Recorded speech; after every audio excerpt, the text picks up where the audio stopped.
You can now make online payments to National Building Research Organization via GovPay. அமைச்சர் அவர்கள் இந்த ஊடக சந்திப்பிலே சொல்லுகிறார், இது தமிழ் மக்களுக்கு எதிரான ஒரு விடயமல்ல. இப்படியான சம்பவங்கள் நிகழ்ந்தால், நாட்டிலே எந்த பகுதியிலே நிகழ்ந்தாலும் நாங்கள் உடனடி நடவடிக்கை எடுக்கிறோம். அதற்கு ஹர்த்தால் செய்ய வேண்டிய அவசியம் இல்லை என்று சொல்லுகிறார்.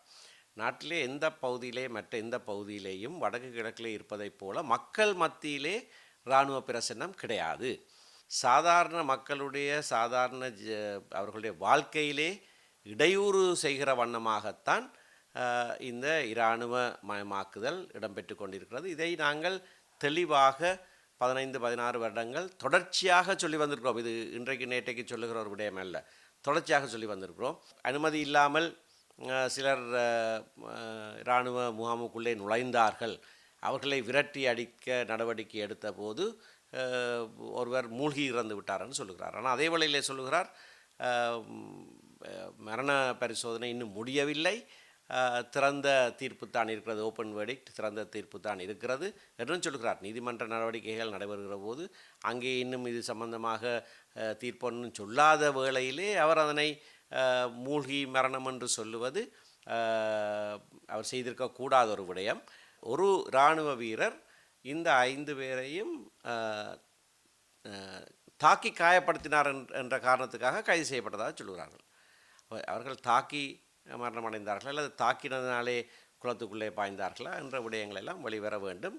ஆனால் மற்ற 3 கைது செய்யப்பட்டிருக்கிறார்கள். மற்ற 2 இவர்களை இராணுவ முகாமுக்குள்ளே அழைத்து வந்தவர்கள் என்ற ரீதியிலே கைது செய்யப்பட்டதாக சொல்லுகிறார். அப்படியானால் இராணுவ வீரர்களே இவர்களை உள்ளே அழைத்து வந்திருப்பார்களாக இருந்தால் இதப்படி அனுமதியற்ற நுழைவு என்று சொல்ல முடியும்.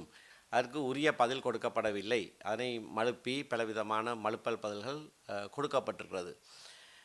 அமைச்சர் இந்த விடயத்திலே சொல்லுகிறார், நாங்கள் வேறுபாடு காட்டுவதில்லை என்று. ஆனால் நான் திரும்பவும் சொல்லுகிறேன், இது வடக்கு கிழக்கிலே மட்டும் காணப்படுகிற ஒரு விடயம். அனுமதி இல்லாமல் உள்நுழைந்தவர்களாக இருந்தால் அவர்களை ஒன்று கைது செய்திருக்க வேணும், இல்லாட்டி அவர்கள் சுடப்பட்டிருக்கலாம், இராணுவ முகாமுக்குள்ளே உள்ளே வந்தவர்கள் என்று.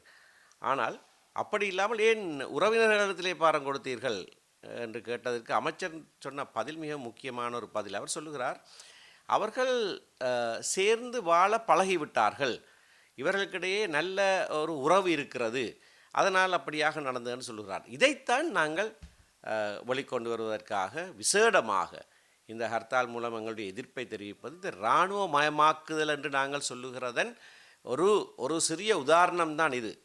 மக்கள் மத்தியிலே இராணுவ முகாம்களை அழைத்து மக்களை இராணுவமயப்படுத்தி அந்த இராணுவ முகாமை சுற்றி மக்களுக்கான ஒரு வாழ்வாதாரத்தையும் உருவாக்கி இராணுவத்திலே மக்கள் தங்கி வாழ்வதும் மக்களுடைய செயற்பாட்டிலே இராணுவம் தங்கி வாழ்வதும் அவர்களுக்கிடையே கொடுக்கல் வாங்கல் நிகழ்வதும் தான் மிக மோசமான ஒரு சமூக பிரச்சனையை இப்பொழுது 15 வருடங்களுக்கு மேலாக உருவாக்கி இருக்கிறது. இந்த உதாரணம் அதற்கான நல்லதொரு உதாரணம்.